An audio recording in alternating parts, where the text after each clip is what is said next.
Persons under 18 will not be admitted. What's up, everybody? This is Jeff. And Ben.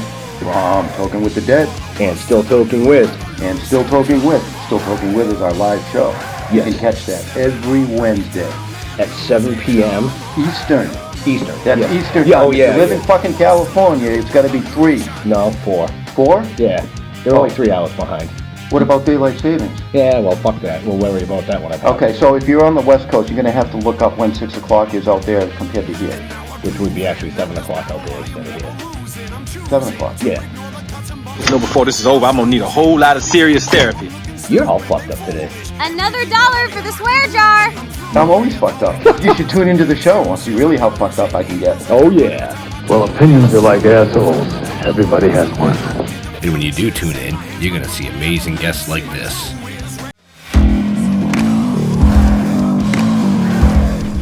Hey, what's up? This is Jeremy Palco from The Walking Dead, and this is Still Toking With. Hi, I'm Larry Kenny, and you're listening to Still Toking With... What's up, everybody? It's comedian Sherwin Array, and you're listening to Still Toking With on the Dorkening Podcast Network.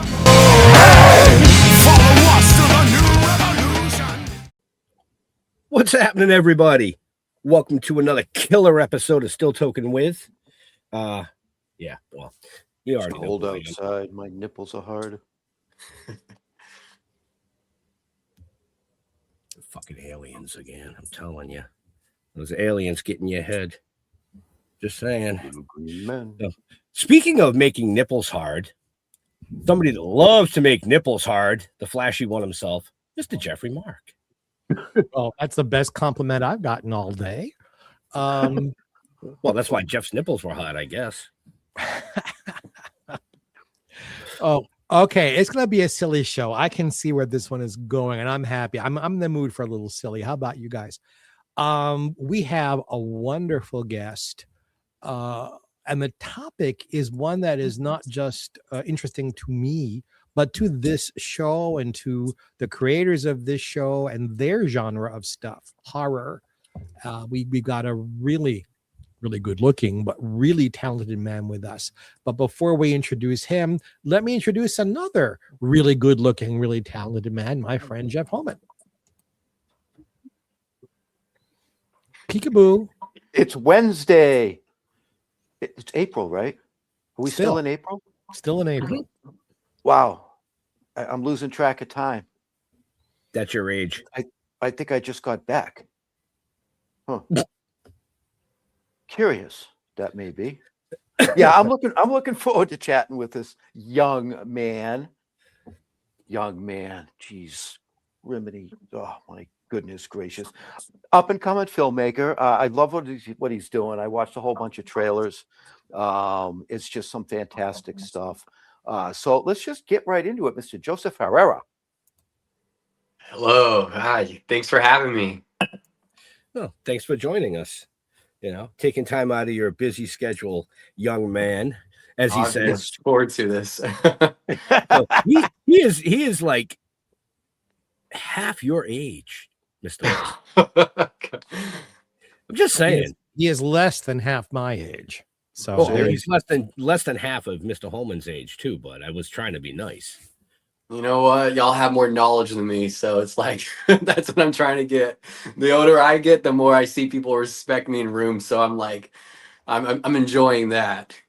Well, I think people should. Yeah, it is a good attitude, but I think people should start to respect you anyways, just because of the things that you're doing and the things you're creating. I think all creators should be respected in some form. Yes. And if you have haters, well, you're doing the shit right. Yeah. Anybody that does backyard performing when they were a kid is just awesome in my book. I guess y'all read about that. You know, let's elaborate on that one. I think that's hilarious and totally awesome. Yeah. Oh, Joseph, what were you doing in your backyard? You know, I think about that more now that I mentioned that. I wish I still had that imagination as a kid where you can really just go in the backyard and not care if anybody, you just think you're alone. You create this whole world. So anytime I would watch a movie, I would just want to redo the whole movie outside and, of course, change things. But it's and then I'm in that world, especially when I would go back there during winter. My family would be like, "Why are you? It's so cold." And I'm like, "No, but that's gonna help me feel like I'm really there." So I just would always recreate movies in the backyard. So recreating movies and recreating in filmmaking has just kind of always been in you. Yeah, I always thought I was just like an actor. So when I was first doing it, I wanted to be an actor, and obviously I couldn't get a job. So then I just started creating my own work. But I think the imagination started with acting, and then I realized, oh, I'd like to tell myself what to do, and then I like to tell other people what to do. And so I think that's kind of where the producer and directing side came from. You can tell he's not married because he likes to tell other people what to do. I was going to say, well, if you were married, you wouldn't be telling anybody what to do. Yeah, not yet. No, I was actually thinking the same thing. This man must be single, right? Yeah, recently single. Oh, I'm sorry. Oh, ladies. I wonder why. Life is just too busy right now. Like it's just too hard to juggle this stuff. So that's a good question to ask you. What is your driving motivation in life? Is it your work? Is that more important to you than a personal life? Right now, I guess so. Yeah. Because there really is just the time I do get free, it's with my family, of course, but and that's not even enough. But I actually am making myself be more available for that. But since June, I've been pretty much just book and traveling, or just haven't been home. So yeah, right now is work, especially because it's like I'm finally, as a filmmaker, you want to be booked, and I haven't had to have like a 9 to 5 job in 2 years now. So I'm just, and it can just stop. That's the thing too. So I mean, next month I could have nothing booked. So I'm really just taking each thing and doing my best with it. But do you want to someday be a husband and father? Is that important to you? Oh yes, I definitely. I've always wanted to be a father, and now that I am now entering my 30s, now I think about it, because I also tell myself I don't want to start having kids at 40. So I'm like giving myself now that time frame of I want to like first start being a father the latest at 39. So yeah, don't wait too long, man. That shit don't work after a while. Yeah. No, man. See, my oldest son is actually 5 years older than you. Mm-hmm. And my youngest is only 6 years younger than you. I have 6. 6 kids. So wow. you do the math. I mean, they're all grown. Yeah. I mean, I'm 53. I can enjoy life now. Yeah. So if you have a child at 39, bro, you're paying for college when you're fucking 60. Yeah. Yeah. Let's hope I have a lot of movie making money by then. Right. Well, one of the can't help you out. Spread the word for you. One of the original I Love Lucy writers started a whole new family at 60. And his writing partner said to him, "You do understand you're not going to have to work until 6 years after you're dead to pay for all of this, right?" Right. So yes, get started. But we're actually here to promote the shit out of your upcoming release, correct? Because that is released next month. So it was just released on Amazon Prime and Apple the March 3rd. Okay. And it'll be on Tubi May 12th. Oh, that's what it is. It goes free May 12th. Yeah. So, and the name of the film is Dark Distortion. Yes. Correct. All right. Give us just a quick little about Dark Distortion, and then I'm going to play the trailer for everybody, and then we can kind of dive into how warped your mind really is. Yeah. So Dark Distortion is about these content creators / influencers who get away with a lot of crime and by promising men a night of fun. And one client ends up not being there, and they end up stealing something after a bunch of mess they get into, and they steal an old video camera just for the heck of it. And well, there is something sinister in this camera, and they're gonna be in for a rude awakening. So with that, folks, we're gonna play you the trailer here, and then we're gonna dive into a little bit about this after that. So check it out. Happy birthday, dear Samuel. It's Sammy. Samuel, happy birthday to you. It's stronger this time, Mom. It's stronger than before. I think he's back. My God, Sammy's dead. No, he's not, Mom. I told you what Jeremy was into. Once he got into that black magic crap, he became obsessed with it. Right before Sammy's unfortunate death, I put what you taught me to good use. Black magic should not be used to harm. I need to go to the hospital, please. You're not going anywhere until we have some fun with you. Where is he? Sammy is trapped in that camera. Why do you think your kid is in that camera? He showed him some ritual where you could transfer spirits into an inanimate object. The camera is alive. That thing turned on by itself, and then a second later, she was shoved across the room. You ready to have some fun? I need you to listen to me. Sammy is dangerous, and we must get rid of that camera. I can't let you do that, Travis. I was a bad mother, but that all ends tonight. How is this possible? Oh, you know, tell as old as time. Abusive husband mixed with alcohol, little black magic. Please. You know, his little brain isn't right, but he's a good boy. How do you want to die?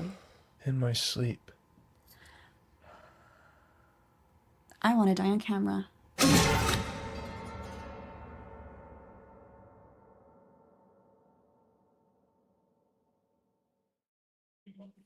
You're a fucking Well disturbed done. young man, my friend. I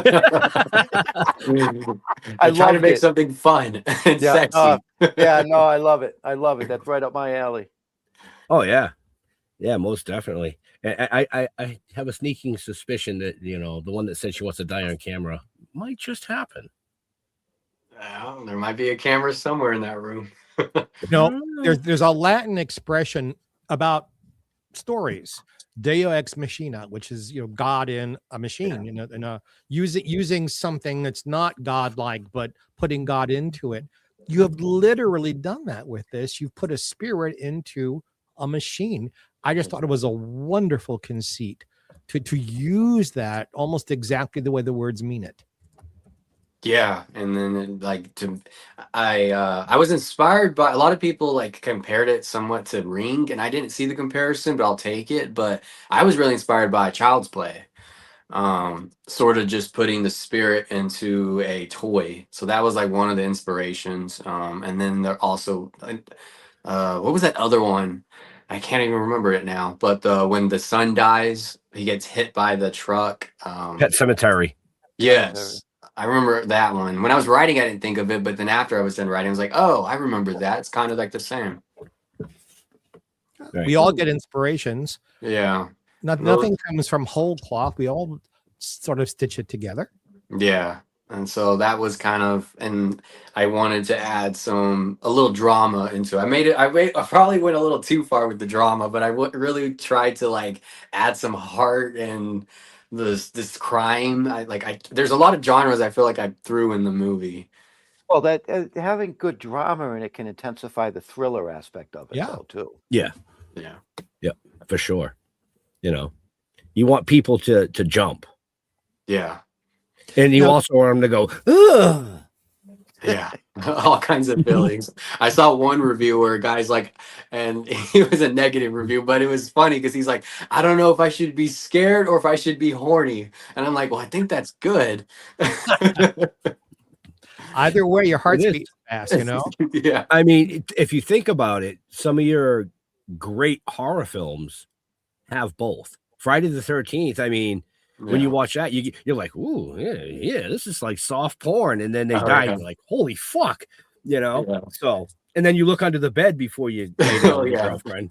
And make sure your feet aren't sticking out of the sheets and all that. Yeah, I remember being God, when I started collecting VHSs at the time, because of course I was at the tail end of those going extinct, and we would always go to thrift stores, and I was always finding the Friday the 13th movies, and my mom would always be like, I know why you like to watch those.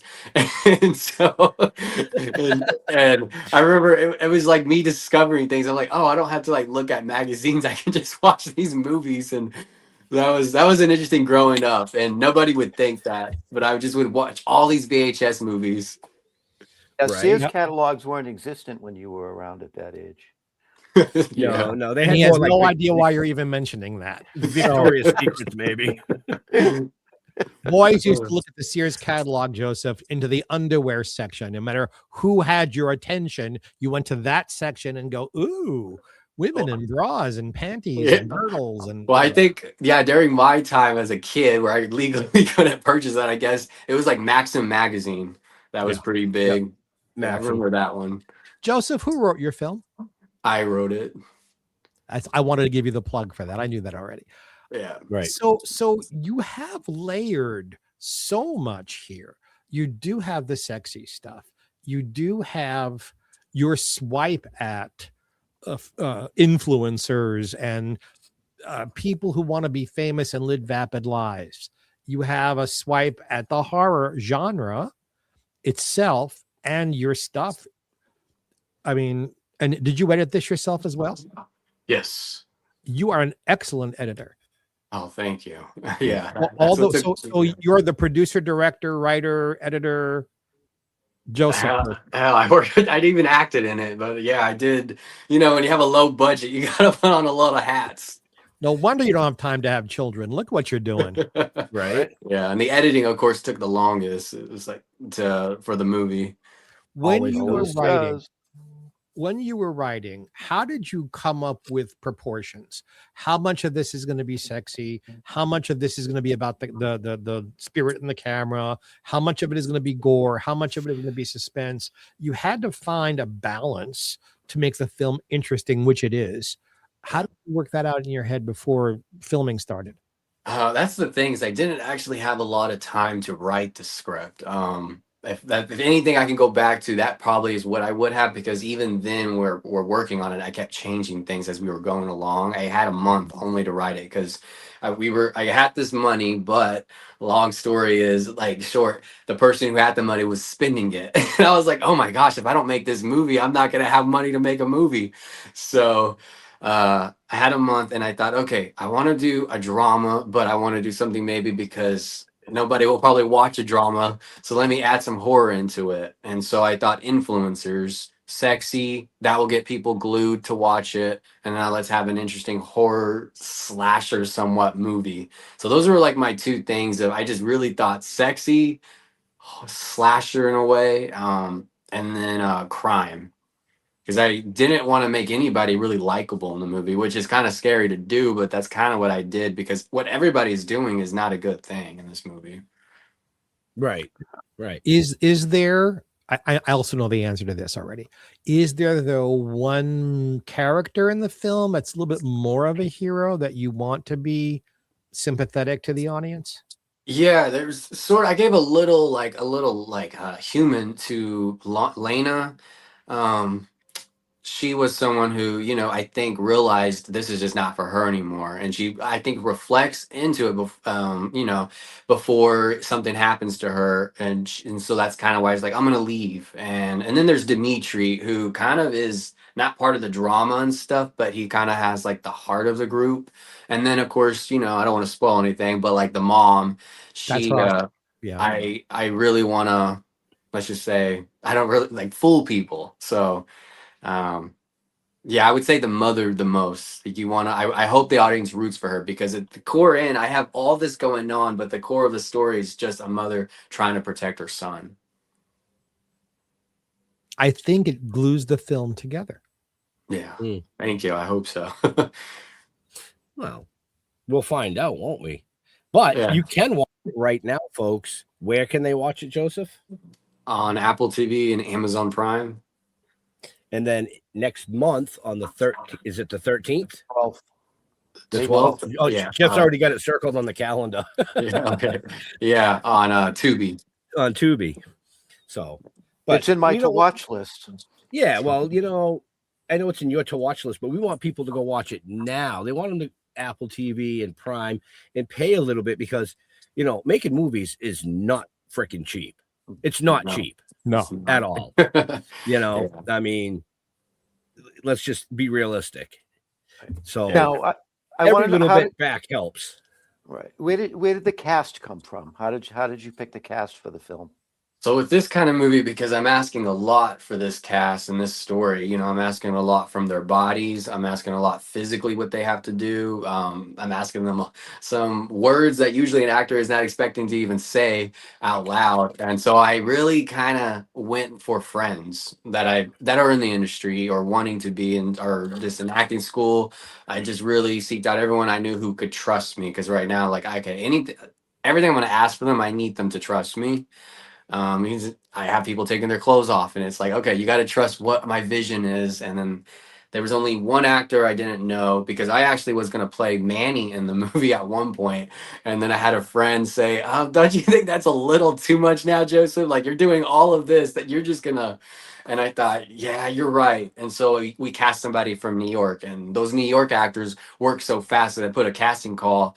He responded, and his name is Ethan Vaughn, and then he quickly just a fast turnaround with his audition. I was like, "You're hired." And luckily, he's a model as well, and the guy that plays Dimitri Mitchell is also a model. So then they knew each other, and so then he contacted Mitchell and said, "Hey, is this guy cool?" And he was like, "Yeah, he's my friend." And then I just got lucky with my cast, but I couldn't have done it with strangers. Where are you located? I'm located in Dallas. I lived in Illinois, but back in Dallas now, and so I mainly work. Well, I travel a lot, but Dallas is mainly like productions I work on. Okay. Dallas is becoming quite a hub for TV and film work. Oh yeah, thanks to Taylor Sheridan has brought so much out here. And I have several actor friends who have based themselves in Dallas because the work is there and it's less expensive to live. Yeah, well, it's getting pretty expensive. Jeez. Is this your first big time horror film? To direct, I mean, I directed smaller. I mean, I produced smaller stuff. My first ever, right after high school, I produced and wrote a film called. It has like two names because they've changed it. It's called Teenage Wasteland. With ITN distribution, and that was really well. We filmed that in 2016, 17, something like that, and then I did another film for them called The Entity Within. But I didn't have much say on those. It was kind of like I wrote them, but I really wanted to direct, but I wasn't like considered for that. And so this is my third film officially where I got to do everything. And so like if people hate it, I take responsibility. If they love it, I take responsibility. But it was all me. Like no one is going to hate this film. I was asking for a reason. I've been on the sets of several horror films through the years. I've held Chucky in my arms. I've we the three of us know several Freddy Kruegers. But to do the kind of film you've made, they have to just by genre be special effects heavy. If you've never directed special effects, and especially you're a one-man band, how did you know what to do? For that, I relied a lot on my cinematographer. When you don't have the budget, you just have these pre-production meetings, and I say, okay, this is what I want. How can we do that? And that was the only way. So I relied on him a lot for that, and he kind of is new too at this. So we kind of just went in. We had to actually reshoot. There's a scene where a girl goes like flying back, and we came back to reshoot it because we're learning while we're doing it. And it's like, we didn't get that the first time. Let's go back. So honestly, I just had to learn. If anything, that's what took the longest, is trying to figure out how can we do this right. Mm-hmm. So that it looks real. Yeah. Right. And that you get it. Yeah. You get it with that shot. Jeff and I have done some indie stuff, and we kind of understand that. And that's why I said it's expensive, because we paid for our own indie stuff as well. Yeah. But there was a few scenes where Mr. Holman got concussed. No. Just a couple. But does it show? Yeah. And horror's complicated. I mean, it's like, because if you're going to do a horror and then you're going to do a kill scene, it's like, dramas or more whatever. But like a horror, it's like, okay, I have the dialogue, and then we got to make sure it looks real. There's like so much more elements to a horror slasher scene compared to just two people arguing. You know, one of my critiques about horror is, you know, especially with the, you know, the special effects. You either got to make that shit look so fucking real that you're gonna believe it, or you make it look so fake because that's how it's supposed to be. Yeah. You know what I mean? There's no try to make it real, but you didn't get it right, and then try and pass it off that way. It ain't gonna work.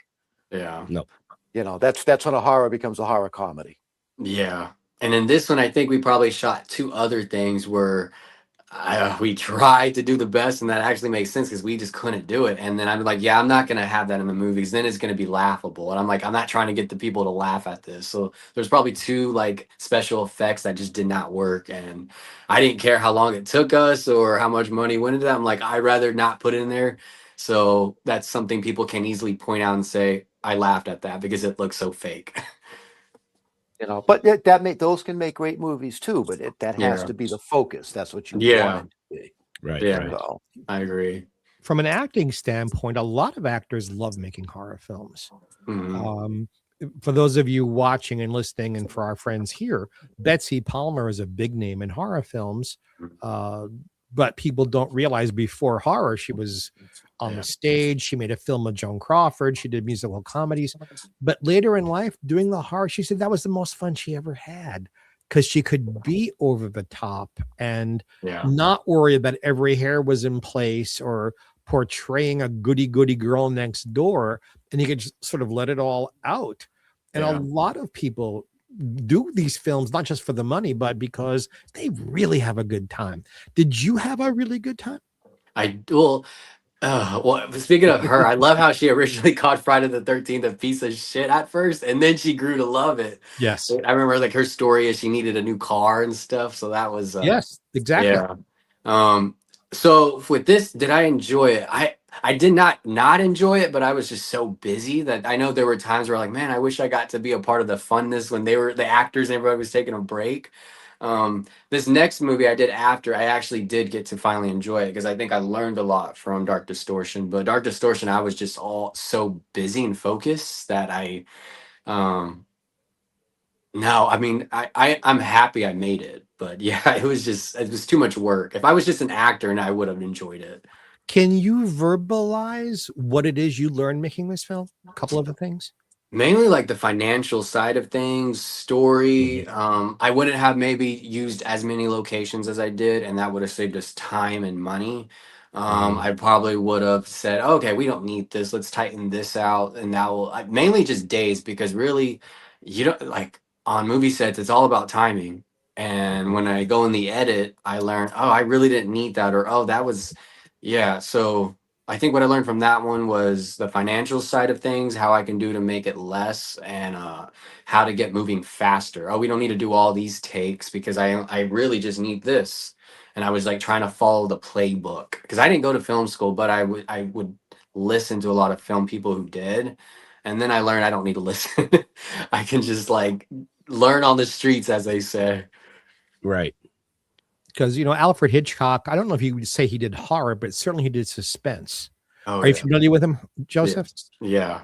And he did what he said he edited in the camera. He didn't shoot anything he didn't want in the film so that no one could later take extra stuff and put it in. And that's how he saved money because he didn't overshoot. It was all right. You could just stitch together what I shot every day, and that's the film. Yeah. Yeah, I'm learning that, and that's true. And sometimes, you know, you'll work with the DP, and they're like, "Well, we just have to get all coverage." And I'm like, I try to be nice, but now I'm like, put my foot down. I'm like, okay, I can meet you halfway. For this scene, we'll do it, but this scene, we don't need to do it. And it's really just building that trust. And then I think over time with my DP, who I worked with more now, he actually trusts me, and he's like, "Oh, you know what you're doing." So I'll just what you want me to shoot, and then he'll add his little taste to it. How did you find a really good makeup person for all of the special effects? We had 3 because of schedule wise, I couldn't have each like one of them for every day. Luckily, I did a bunch of shorts and a lot of like short horror stuff because Dark Distortion was based off my short. Along Came a Shadow is what it was called, and so I used that makeup artist for that. Then we did Dark Distortion. I brought her along, so I used about 3 makeup artists, and Yeah, that, I can tell them what I want, and then it's kind of just learning on the set of did I say it right? And they'll just show me. And I feel so sorry for the art department on these indies because usually we're filming, and then all right, get them in makeup, get them like looking killed, and they don't have so much time. So I needed some makeup artists who are fast. So I couldn't really get somebody new in that department. I needed experience, and that's where money, I guess, went to. How long did it take you to shoot it? Original shoot day before pickups was 8 days, spread it out in 3 months. Wow. Yeah.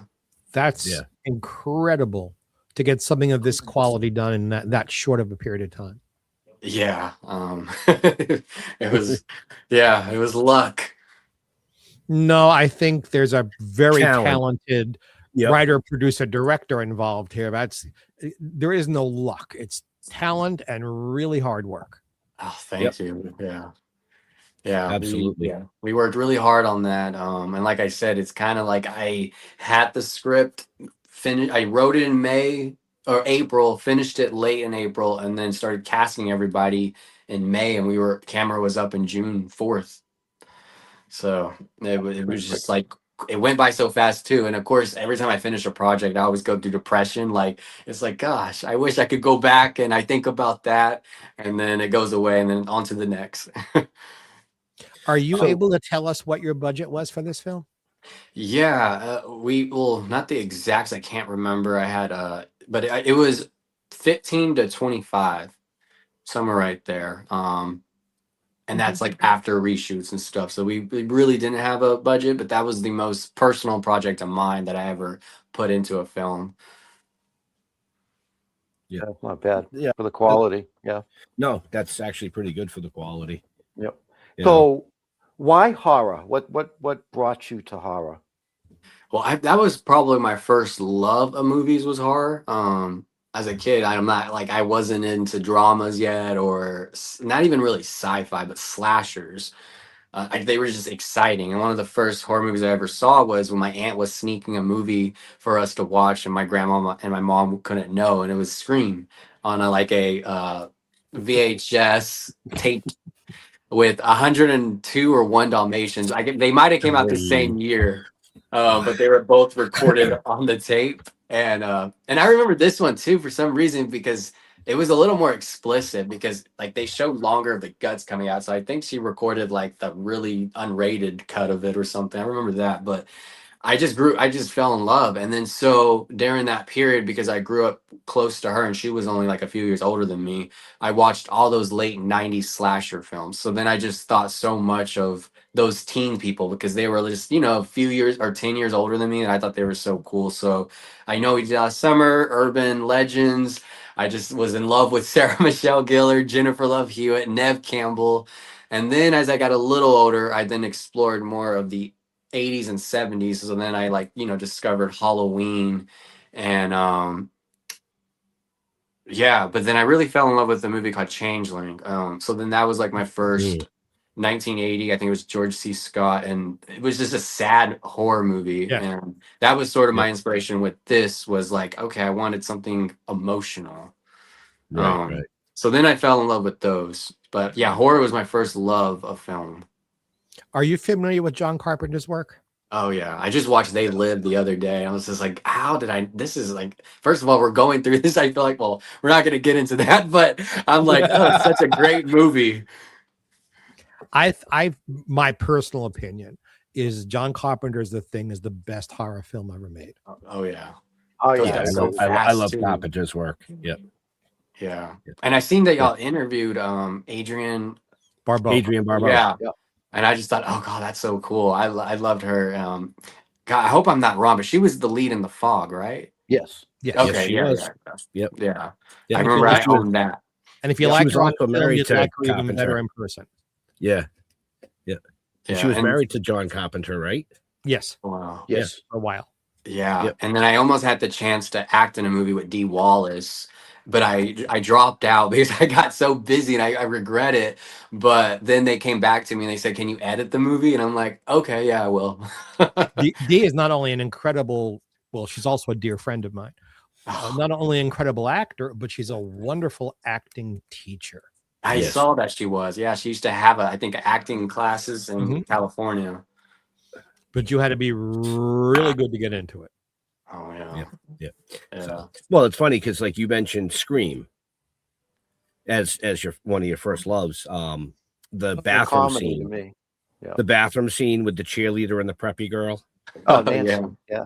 So the preppy girl is Nancy Ann Ritter. She's actually a good friend of mine and Jeff's. Oh my God! What, she has that line, "Big bubble butt Billy" or something. It's so funny. She was only in that for like a minute or two, and people just love her character online. Like, she's a legend. Oh yeah, yeah. She's a sweetheart, and she's actually dating the original Michael Myers, Tony Moran. Oh, nice. Yeah. Tony's actually another good friend of ours. Yeah. Oh, nice. Yeah, I saw y'all interviewed him too. I love seeing those behind the scene photos of the Halloween, the '78 stuff. Yeah. I remember a few years ago too, because I'm one of those nerds. Like, I didn't go to parties as a kid, well, as a teenager or whatever. I wanted to stay home and watch movies all the time. And somehow it's still popular in school, but I always just not want to go to those. And I remember I was just so obsessed with behind the scenes stuff. And so I remember as a kid, I would watch on my phone, look at like the BTS photos. And then for a while on YouTube, I don't know if y'all ever saw that, but there was like leaked footage from behind the scenes of Halloween '78 that the guy owned, but he never wanted to sell it. I just wish that stuff will leak online. And then then I would watch Halloween 6. If y'all know the history with that movie, the producers cut and all that. And I remember I was obsessive wanting to know like all this filmmaking behind the scenes. And I think that's where the producer side of me, because I just didn't care about the actors, but I wanted to know, how did this movie get made? Wait, there's a whole other movie before this movie was released that they had to go back and shoot. So stuff like that always, that was the horror nerd in me where I really wanted to learn the makings of. Well, the thing, there's so many indie horror flicks out there. I watched a film called the 50 Best Horror Films You've Never Seen. Mm-hmm. And it was fantastic. And it was all movies I had never even heard of that I started to hunt for. Yeah. You know, because it's one of those genres that there's so much of it, it kind of gets lost, you know. Yeah, so much. Unfortunately, you know. Yeah. When you were a very little boy, Joseph, I wrote and produced a documentary about locations for horror films. We went and shot the actual places where horror films were made, and it was a cable show. But how did you figure out?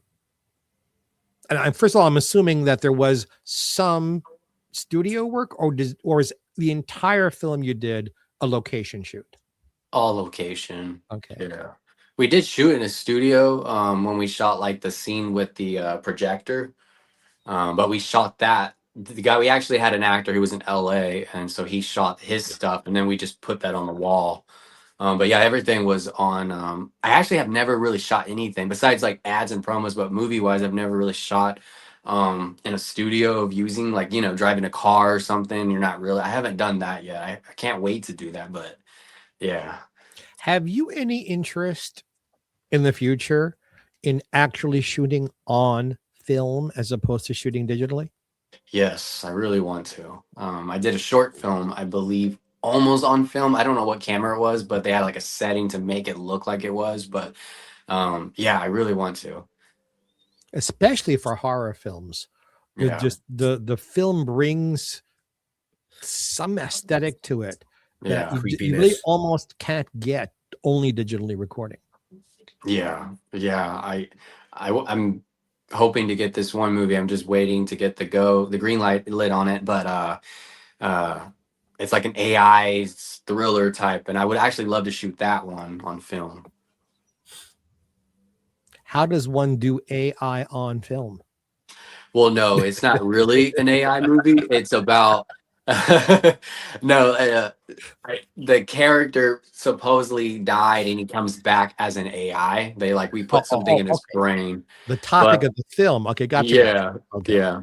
But Ben, yeah, stop laughing. I won't be using AI at all in that movie at least.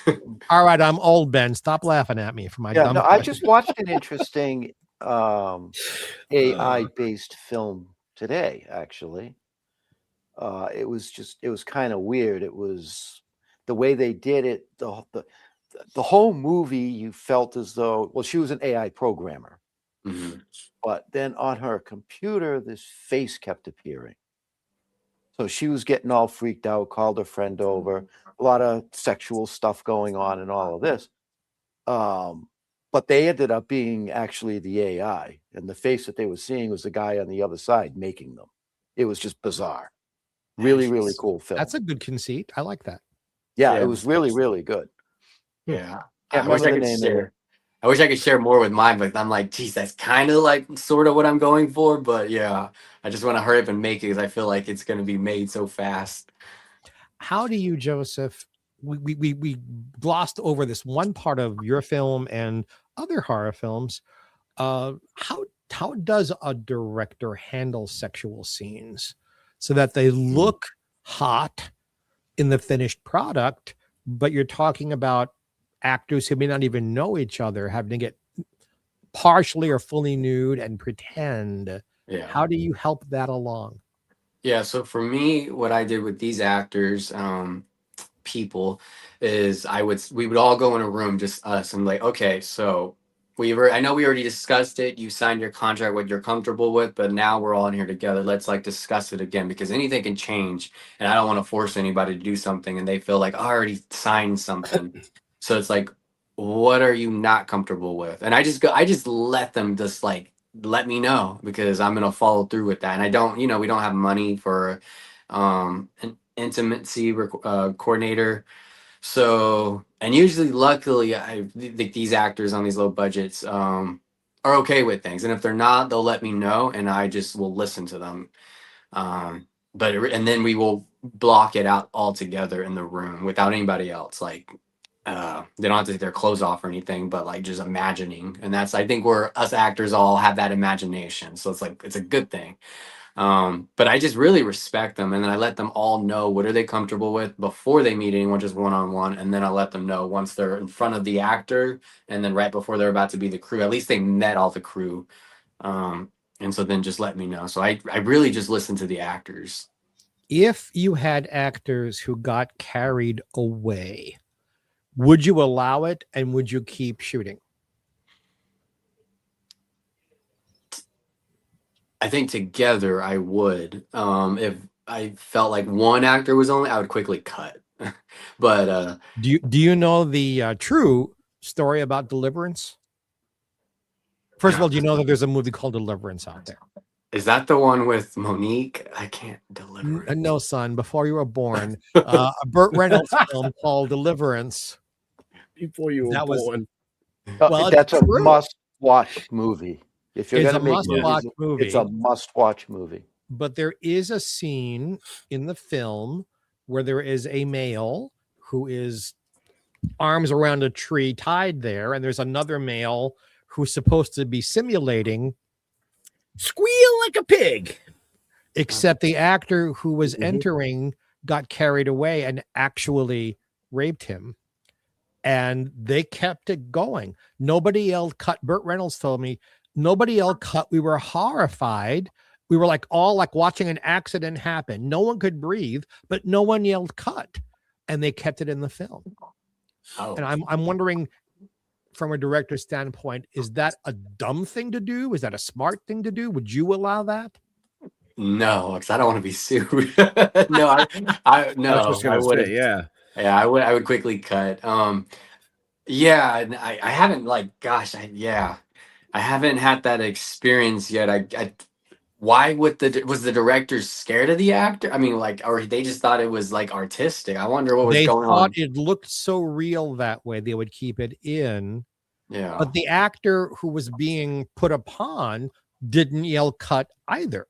So they were doing something that had not been rehearsed or planned. It got out of control, but the actor on the receiving end of things went along with it because they realized we can't simulate this. We got to do this. Oh wow, yeah, they're very method. Yeah, Yeah. well, Yeah. like I said, And like I said, that is a must-watch movie. it's a Yeah, brilliant film. It's brilliant. You will learn a lot from it. Yeah, I'll definitely put that on. But yeah, also I don't think I would do that even if the actors were method, only because you got to ask approval for your crew too. They have to watch it. And what if they don't really want to watch like real stimulation on like that? There's a lot Yeah. more than just the actors and Well, I think it happened real fast, and by the time they realized what was going on, it was done. that had to hurt to get real fast in another man. You know?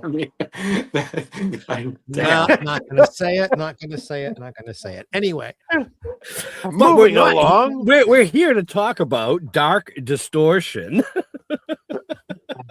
we just got real dark real quick. Yeah, and for the people just tuning in, can we throw that trailer up again? I was just going to do that. So check this out. It's already out on Apple TV and Amazon Prime. So you can check it out there. It'll be out on Tubi next month. But from this brilliant mind that's, I think, there he is down there. Check this out. Dark Distortion. Happy birthday, dear Samuel. Samuel, happy birthday to you. It's stronger this time, Mom. It's stronger than before. I think he's back. My God, Sammy's dead. No, he's not, Mom. I told you what Jeremy was into. Once he got into that black magic crap, he became obsessed with it.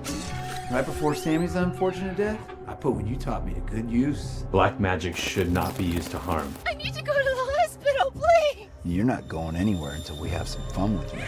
Where is he? Sammy is trapped in that camera. Why do you think your kid is in that camera? He showed him some ritual where you could transfer spirits into an inanimate object. The camera's alive. That thing turned on by itself. And then a second later, she was shoved across the room. You ready to have some fun? I need you to listen to me. Sammy is dangerous, and we must get rid of that camera. I can't let you do that, Travis. I was a bad mother, but that all ends tonight. How is this possible? Oh, you know, tell as old as time. Abusive husband mixed with alcohol, little black magic. Please. You know, his little brain isn't right, but he's a good boy. How do you want to die? In my sleep. I want to die on camera.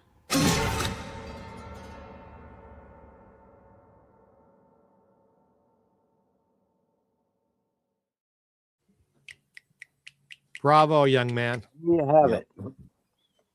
Absolutely. Wow.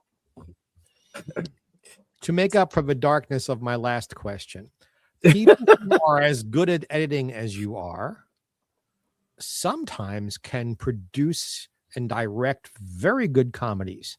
Do you see yourself being a multi-purpose director, or do you think horror is your genre? Oh, definitely multi-purpose. I just did my second feature film I directed.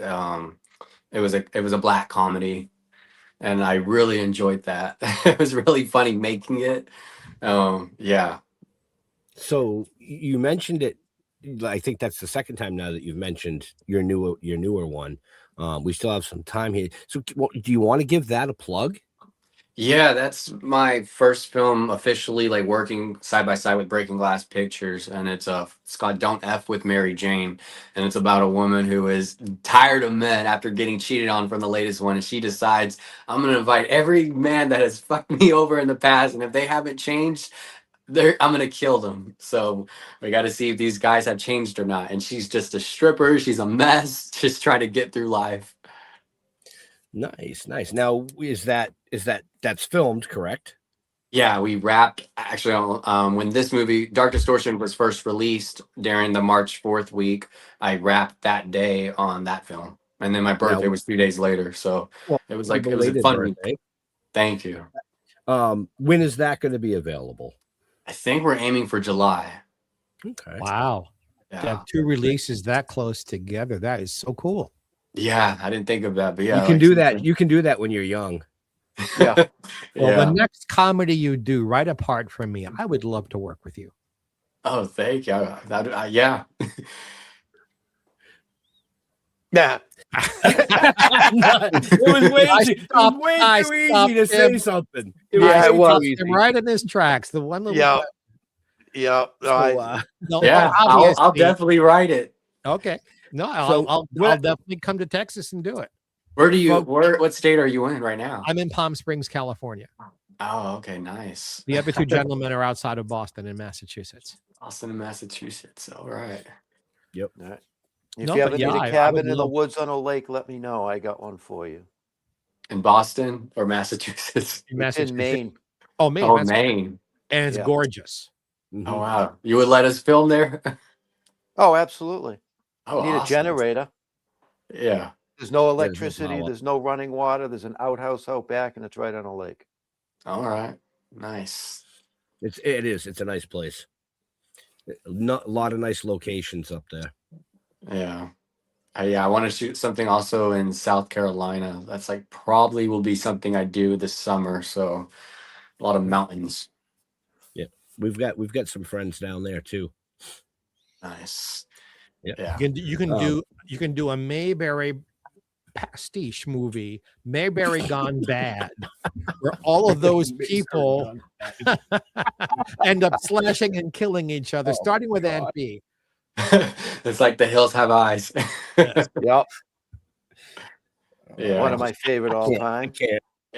And then I did co-direct this other movie that just actually was released on Amazon Prime last week. I don't know if y'all know the actor Dorian Wilson, but he was like one of our leads in it. He was in the show The Parkers. He played like her love interest, but that was a Christian theme film, and that was different for me. So I really like directing like a drama. So I kind of have like 3 films under my belt as a director now.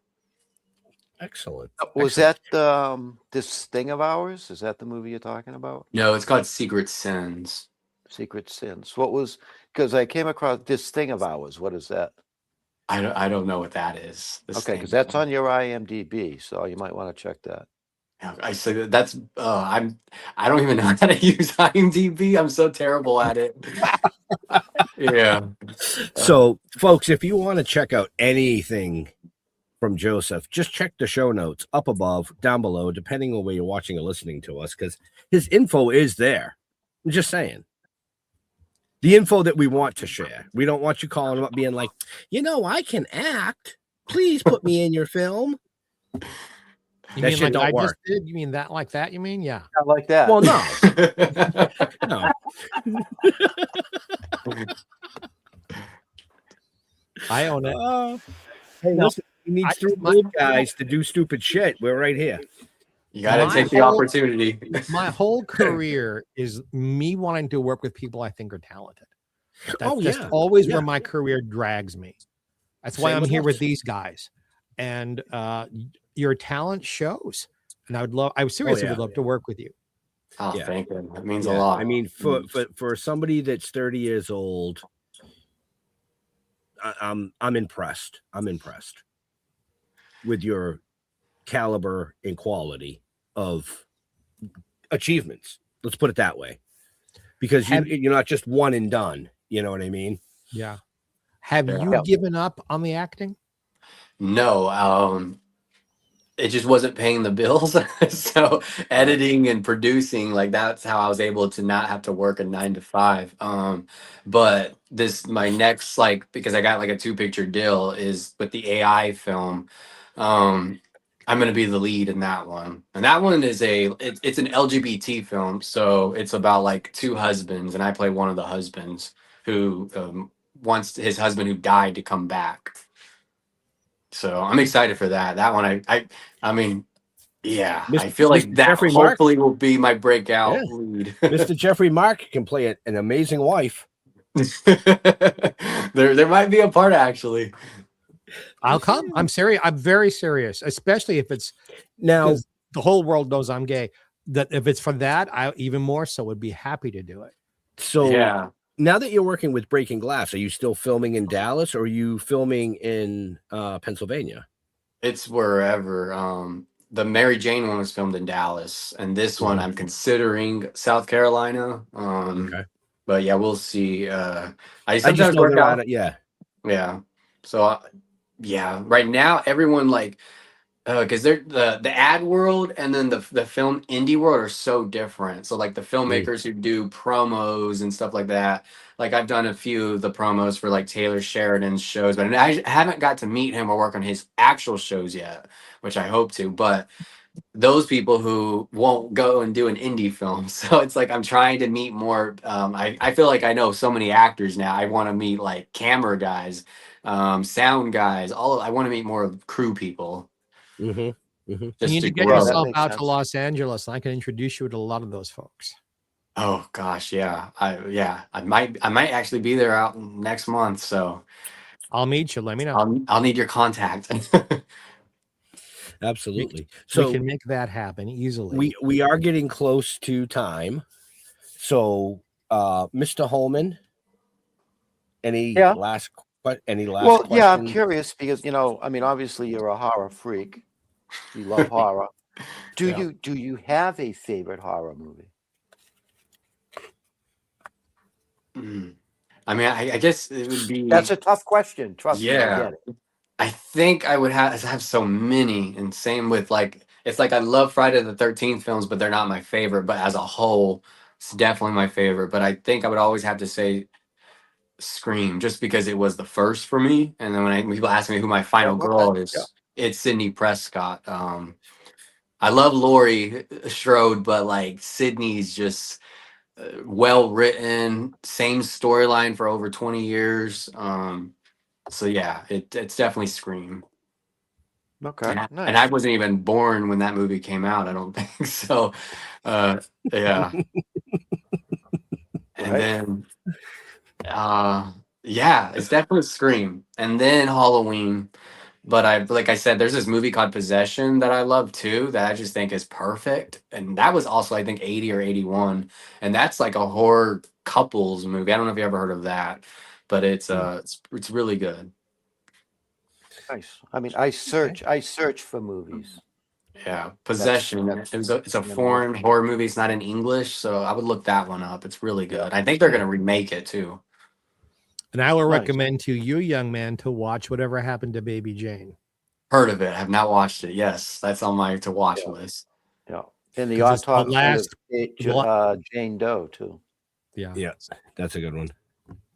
So, there's so Mr. many Jeffrey out there, Mark, like I said. Mr. Jeffrey Mark. Well, first of all, if you do this LGBT movie, do it in Charlotte, North Carolina, because I've got a free place to stay there.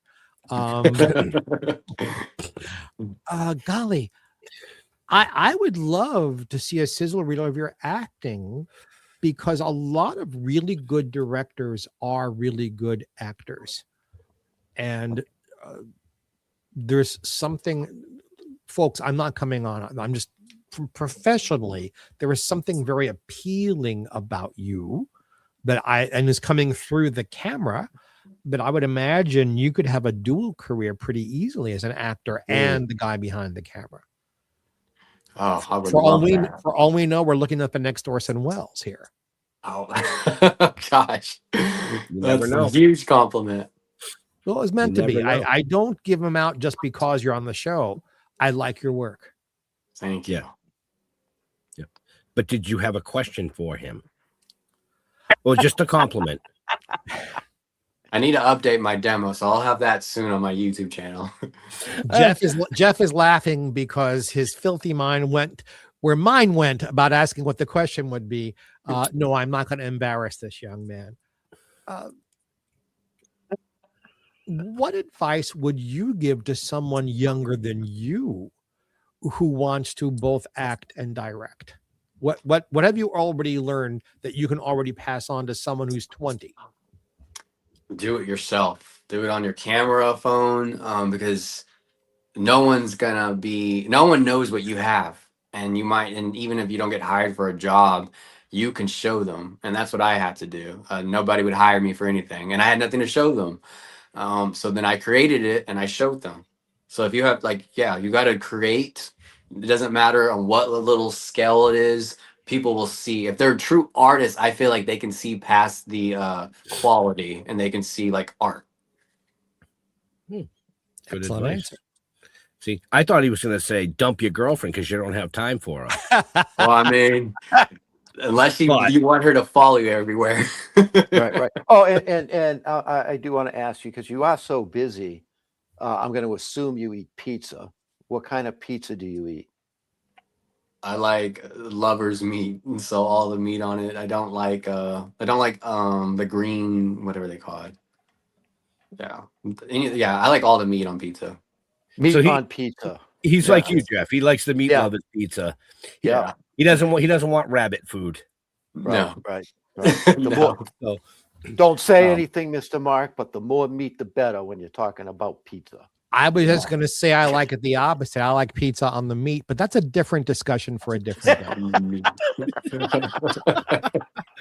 So it's so tasty too. So anyway, my last question for you is, what is something that Joseph completely dorks out about? Like, we've talked about horror, we've talked about you being a director and a producer and a filmmaker, but like, does Joseph secretly have like a shoe collection, or are you a gamer? Like, or are you into astronomy? Like, what do you really geek out about when you're not filming? Oh God, I'm so boring, especially now in these last 2 years. It's like, it's food. I like to eat a lot, and so I work out so much because I like to eat so much. So I just love eating food. There you go. So he likes food. If you take him out to dinner, folks. Yeah, He might kill you. He might kill you in a scene. Well, Joseph, when you come to LA and you contact me, we'll go to Musso and Frank's, which is the oldest show business restaurant in Hollywood. And you can sit where the greats sat and have an excellent meal. Oh, I would love that. And I love cake. I love eating cake. I'm obsessed with cake. We may have to go to Cantor's Deli for that. Oh, okay. So because they have the best bakery in town. So, folks, with all that being said, make sure you check the show notes up above, down below, depending on where you're watching or listening to us. And Joseph, where do you like to interact with your fans and friends on social medias? Like, what's your favorite outlet? Yeah, I'm on Facebook, Joseph Herrera, probably put Texas, and then I'm on YouTube. I have a monetized YouTube channel with some of my shorts. It's Joseph Herrera. And Instagram, it's Joseph Herrera, but in Joseph, it's a 0. So there you have it, folks. And that most of that is in the show notes, just in case you missed it. Bling, bling, bling. He's looking you up already. He sent you a friend request. Absolutely. You betcha. Mr. Mark, same question for you. You can find me on Facebook, Jeffrey Mark, just as it's spelled there. You can get me on Instagram, Jeffrey Mark Showbiz. If you're only listening and not watching, it's GEOFFREYMARK. And as long as I'm plugging things, there's another show with which we are tied to, which is my music show, GPE. Jeffrey Mark Plays Ella every week. Ben produces it, and we listen to music on a theme of Ella Fitzgerald's, and I give you insider information about the music and the recordings and all that jazz. And you can find that on all the wonderful channels and platforms and everywhere else you find this excellent program. And we look forward to having you there as well. Jeffrey. Oh, I'm up. Europe. Yeah. Europe. Still talk. Europe. Europe. No. You are up. Europe. Oh, not Europe, like the UK or something. Well, why not? Go ahead. Stop confusing me again. Anyway. UK is not in Europe. What? The UK is not in Europe. Yeah, we'll discuss that later. Well, anyway, go to stilltoken.com. He doesn't think that guy doesn't know what he's talking about. Go to stilltoken.com, Token with the Dead on Facebook. Make sure you give us a follow on our YouTube. And Google Jeff. You'll see what you come up with. Oh, Jesus. So we want to thank Joseph for taking time out of his schedule to hang out, shoot the shit, have a little fun, maybe shine some light on things that others were wondering, I think, maybe. Check out Dark Distortion. Yeah. Like Mr. Holman said, stilltoking.com. You can find out everything about us that you want to know, from the novels to the comic books, to the animation, to the TV series, to this wonderful show. They're all cataloged there. To all our veterans and first responders, we want to thank you for doing what you do so people like us can do what we do. Stay safe. We'll see you next week. We're out of here. Joseph, hang tight till I close out the show. Please. Have a happy. So come on.